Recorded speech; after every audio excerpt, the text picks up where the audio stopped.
أعوذ بالله من الشيطان الرجيم. بسم الله الرحمن الرحيم.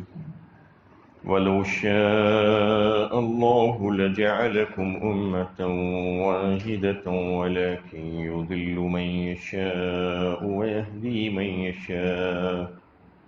وَلَتُسْأَلُنَّ عَمَّا كُنْتُمْ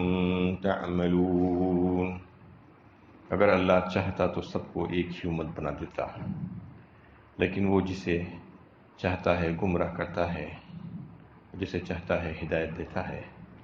اور جو کچھ تم کر رہے ہو اس کے بارے میں تم سے ضرور باس پرس ہوگی۔ سورہ نحل کی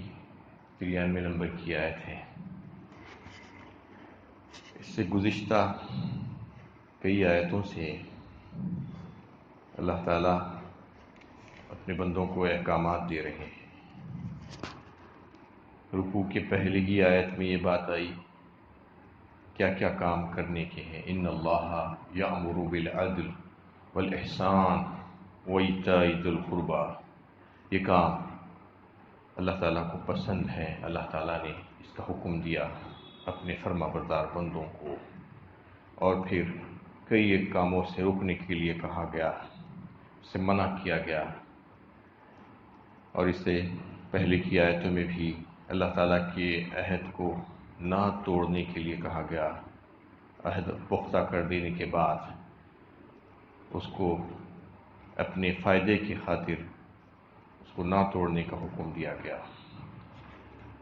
تو یہ تمام احکامات اور اللہ تعالیٰ کی طرف سے اس کی چاہت کا جو اعلان ہو رہا ہے، اس کے بعد ایک بندے کے دل میں یہ بات آ سکتی ہے کہ اللہ تعالیٰ تو قادر مطلق ہے، وہ جو چاہے کر سکتے ہیں، تو پھر وہ سب کو سب ایک ہی امت کیوں نہیں بنا دیے، سارے کے سارے فرما بردار کیوں نہیں ہو گئے۔ تو اس آیت میں اس کا جواب دیا جا رہا ہے کہ اللہ تعالیٰ چاہتے تو یہ عین ممکن تھا۔ سورہ یونس 11ویں پارے میں بھی اللہ تعالیٰ نے اس شک و شبے کا جواب دیا۔ وَلَوْ شَاءَ رَبُّكَ لَآمَنَ مَنْ فِي الْأَرْضِ كُلُّهُمْ جَمِيعًا، اگر تمہارا رب چاہتا تو سب کے سب ایماندار بندے ہو جاتے، کوئی جو ہے ایمان سے خالی نہیں ہوتا، سب فرما بردار ہو جاتے، لیکن تمہارے رب نے ایسا نہیں چاہا، اس کی حکمت اور مشیت ایسی نہیں تھی۔ حالانکہ اللہ تعالیٰ سب انسانوں کو اپنی قوت قاہرہ سے مسلمان بنا سکتا تھا،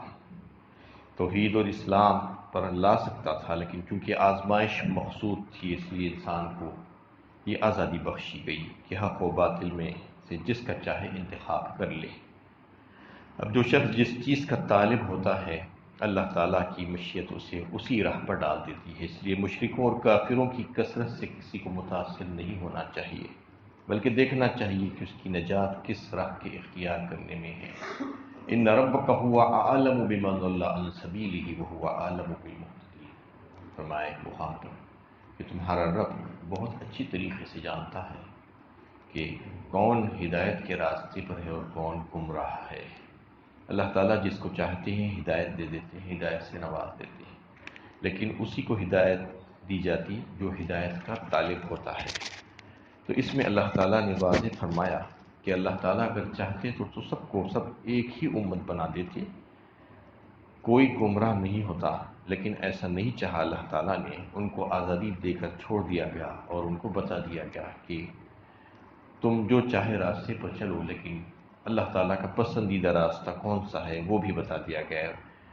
وَلَتُسْأَلُنَّ عَمَّا كُنْتُمْ تَعْمَلُونَ، اور کہا جا رہا ہے کہ تم جو کچھ بھی کر رہے ہو اس کے بارے میں تم سے ضرور باس پرس ہوگی۔ تم یہ مت سمجھو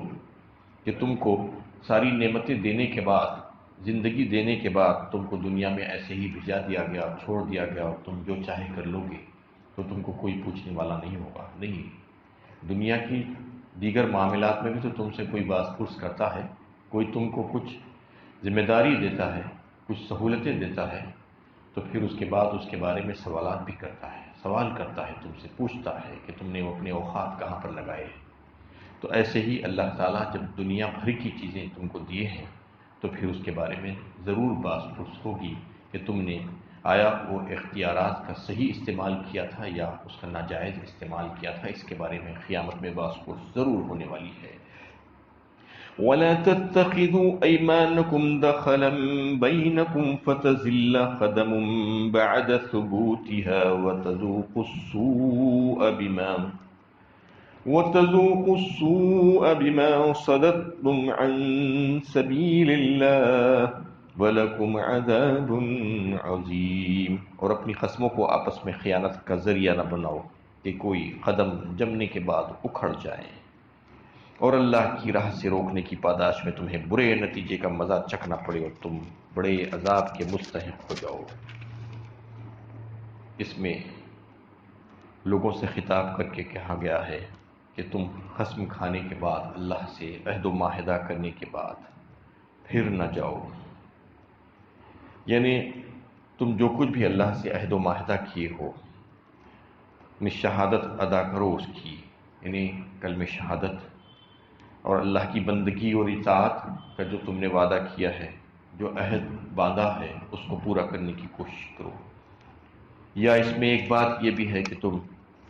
جو ہے جس وقت کسی سے معاملہ کر رہے ہو، اس وقت ہی تمہارے دل میں یہ بات ہو کہ تم اس معاملے کو پورا نہیں کرنے والے ہو، جھوٹی قسم کھا رہے ہو، قسم کو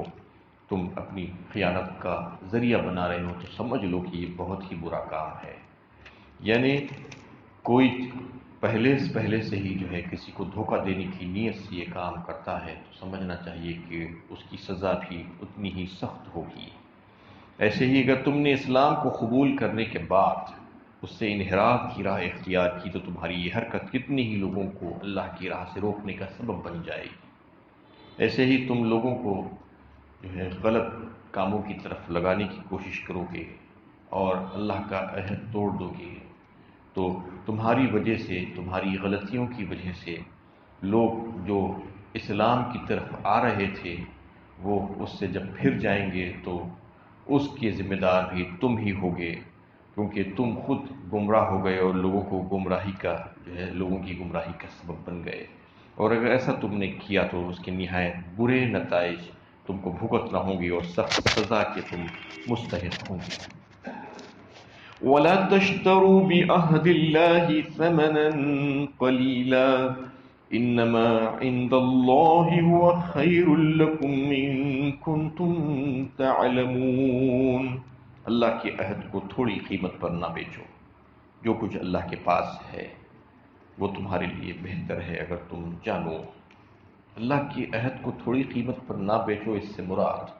دنیا اور دنیا کی چیزوں کے عوض، دنیا کی رنگینیوں میں پھنس کر انسان دنیا کی چاہت میں آ کر دنیا ہی کو سب کچھ سمجھ لیتا ہے. یہاں پر بتایا جا رہا ہے کہ تھوڑی سی قیمت. تھوڑی سی قیمت کا مطلب کیا ہے؟ کہ چاہے وہ بہت زیادہ ہی کیوں نہ ہو مقدار کے اعتبار سے، آخرت کے مقابلے میں تھوڑا ہی ہے. یہاں کی جو بھی چیزیں ہیں وہ انتہائی حقیر ہے اور بے حیثیت ہے، ختم ہو جانے والی، فنا ہو جانے والی ہے، عارضی ہے. اور اللہ تعالیٰ کے پاس جو ہے اگلی آیت پہ اور مزید تشریح کے ساتھ بات آ رہی ہے کہ وہ باقی رہنے والی ہے. تو یہاں کی جو بھی چیزیں تم جو ہے اختیار کرو گے آخرت کے بدلے میں، تو مطلب یہ ہے کہ تم نے گھاٹے کا، خسارے کا سودا کیا. یعنی دنیا کو حاصل کر لیا آخرت کے مقابلے میں یہ کوئی عقل مند انسان نہیں کر سکتا. دنیا کی ساری چیزیں انتہائی گھٹیا ہے، ختم ہو جانے والی ہے، فنا ہو جانے والی ہے. دنیا کی خاطر تم جو ہے عہد شکنی کرو گے، لالچ میں آ کر تم کوئی بھی کام کرو، چاہے تم اسلام سے پلٹ جاؤ یا اور کوئی دنیا کا فائدہ دیکھ کر تم اللہ تعالیٰ سے کیے ہوئے عہد کو پورا نہ کرو، یعنی اللہ تعالیٰ کی مرضیات کے خلاف آخرت کو داؤ پر لگا دو اور آخرت کے مقابلے میں دنیا کی یہ ساری جو چیزیں ہیں جو ختم ہو جانے والی ہیں اس کو حاصل کرنے کی کوشش کرو، تو اس کا مطلب یہ ہے کہ یہ بہت ہی گھاٹے کا سودا ہے. اس میں کوئی بھی چیز ہو سکتی ہے. دنیا کمانے کی خاطر انسان جتنے کام کرتا ہے، اللہ تعالیٰ کے احکامات کو پس پشت ڈال کر ابن عطیہ فرماتے ہیں کہ کوئی شخص جو ہے کسی کام کا ذمہ لیتا ہے تو اس کے اوپر وہ واجب ہو جاتا ہے کہ وہ کام کرے،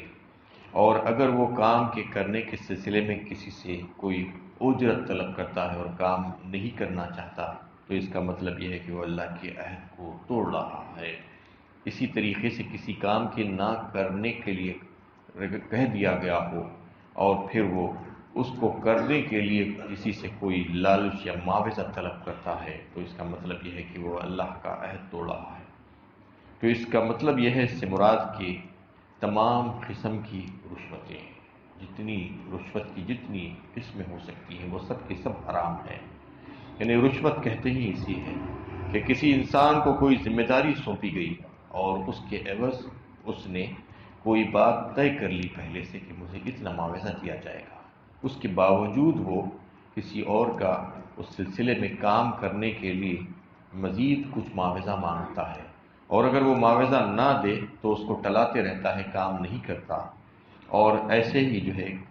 کوئی کام نہ کرنے کے لیے قانون بنا دیا گیا ہو لیکن وہ غیر قانونی طور پر کسی سے کچھ لے کر وہ کام کو کر ڈالتا ہے تو اس کا مطلب یہ ہے کہ وہ اللہ کے عہد کو توڑ رہا ہے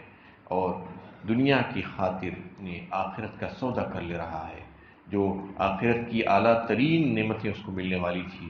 اس کے عوض اس نے دنیا کی حقیر اور بے حیثیت چیزوں کو حاصل کرنے کا سوچ لیا ہے۔ ایسے ہی دنیا میں بہت سی چیزیں آپ کو نظر آتی ہیں، چاہے وہ حکومتی ادارے ہو، چاہے کوئی ملٹی نیشنلز ہو، بڑی کمپنیاں ہو جہاں پر بڑے بڑے ٹینڈرز لوگوں کو دیے جاتے ہیں، یا پرچیزنگ آفیسرز ہوتے ہیں جن کے ہاتھ پر کروڑوں روپے کی جو ہے پرچیزنگ ہوتی ہے اپنے ڈپارٹمنٹ کے لیے، تو وہ لوگ اگر اپنے سپلائر سے جو ہے پیسہ مانگتے ہیں، وہ مال کے خریدنے کے سلسلے میں یا آرڈر کے دینے کے سلسلے میں یا ٹینڈر کے دینے کے سلسلے میں اپنا معاوضہ طلب کرتے ہیں، انڈر ہینڈ ڈیلنگ، تو سمجھ لینا چاہیے کہ یہ انہوں نے اپنی آخرت کو بیچ کر دنیا خریدنے کی کوشش کی ہے۔ یعنی اس وقت تو ان کو عارضی طور پر کچھ فائدہ ہو جائے گا، چاہے وہ کتنا کیوں نہ ہو۔ اللہ تعالیٰ فرما رہے ہیں کہ بہت کم ہے یہ آخرت کے مقابلے میں، چاہے کروڑوں روپے آپ کما لیے ہو اس طریقے سے، لیکن وہ ناجائز ہے اور آخرت کے بدلے میں وہ سودا ہے، اس سے بچنا چاہیے۔ انما عند اللہ هو خیر لکم ان کنتم تعلمون فرمایا۔ آیت کے بالکل آخری حصے میں یہ فرما دیا جو کچھ اللہ کے پاس ہے وہ تمہارے لیے بہتر ہے اگر تم جانو، کیونکہ دنیا یہ ختم ہو جانے والی ہے، دنیا کی جو بھی چیزیں ہیں وہ باقی رہنے والی نہیں ہے، جیسا کہ آئندہ آیت میں آ رہا ہے کہ ما عندکم ينفاد وما عند اللہ باق ولنجزین الذین صبروا اجرہم باحسن ما كانوا یعملون۔ جو کچھ تمہارے پاس ہے وہ ختم ہو جائے گا اور جو کچھ اللہ کے پاس ہے وہ باقی رہنے والا ہے، اور جن لوگوں نے صبر سے کام لیا ان کو ہم ان کے بہترین اعمال کے مطابق جزا دیں گے۔ اس میں اور واضح فرمایا اللہ تعالیٰ نے دنیا کی چیزوں کو، اور فرمایا گیا کہ دنیا کی جتنی چیزیں ہیں وہ سب کی سب عارضی اور ختم ہو جانے والی ہیں، انتہائی غیر اہم ہے، بے حیثیت ہے، اور اللہ کے پاس جو ہے وہ ہمیشہ باقی رہنے والی اور بہترین چیزیں ہیں۔ تو یہاں کی دنیا کی دولت ہو یا اولاد ہو یا یہاں کی حالات اور معاملات سے جتنی چیزیں آپ کو سامنے نظر آتی ہو، خوشی ہو یا غم ہو، دوستی ہو یا دشمنی ہو یا صحت بیماری ہو یا اور کوئی چیز ہو، دنیا کی کوئی چیز بھی جو ہے یہاں کی ہے اور یہ عارضی ہے، یہ ختم ہو جانے والی ہے، لیکن یہ حالات اور معاملات سے جو اثرات مرتب ہوں گے جو آخرت والے قیامت والے معاملات میں، اور جس سے یعنی ثواب اور عذاب ملنے والا ہو، تو پھر وہ آخرت والے معاملات ہیں، اس کا خیال کرنا زیادہ ضروری ہے، وہاں کی حالات کے لیے تیاری کرنا، اور یہاں کی چیزوں کو غیر اہم سمجھ کر اس کے پیچھے زیادہ وقت نہیں لگانا چاہیے۔ بتایا جا رہا ہے کہ یہاں کی چیزوں میں اگر آپ ملوث ہو جائیں گے اور اسی دھن میں اپنا سارے اوقات لگاتے رہیں گے اور اپنی ساری توانائیاں اسی میں لگائیں گے تو یہ کوئی عقل مند کا کام نہیں ہو سکتا، کیونکہ یہاں کی ساری چیزیں ختم ہو جانے والی ہے، اور انسان کے پاس وہ چیزیں بچ بھی جائے تو انسان چلا جاتا ہے یہاں سے سب چھوڑ چھاڑ کر، تو اس کو سمجھنا چاہیے کہ اللہ کے پاس اس کو اچھا اور بہترین صلہ ملنے والا ہے، وہ یہاں کی چیزوں پر زیادہ نظر نہ لگائے بلکہ یہاں سے چل چلاؤ کا معاملہ رکھے اور دنیا کو جو ہے بالکل جائز طور پر اور جتنا ضرورت ہے اتنا حاصل کرنے کی کوشش کرے، اور وہاں پر نگاہ رہے اس کی کہ آخرت میں مجھے بہت اچھا اور بہترین اللہ تعالیٰ اس کی جزا عطا فرمائیں گے۔ جو صبر کریں گے اور اللہ تعالیٰ سے جو ہے جزا کی امید رکھیں گے تو اللہ تعالیٰ اس کو بہترین جزا اس کے اعمال کے لیے جو ہے اس کے اعمال کی وجہ سے جو ہے اس کو عطا فرمائیں گے۔ اللہ تعالیٰ سے دعا ہے کہ اللہ تعالیٰ ہمیں صحیح علم و عمل کی توفیق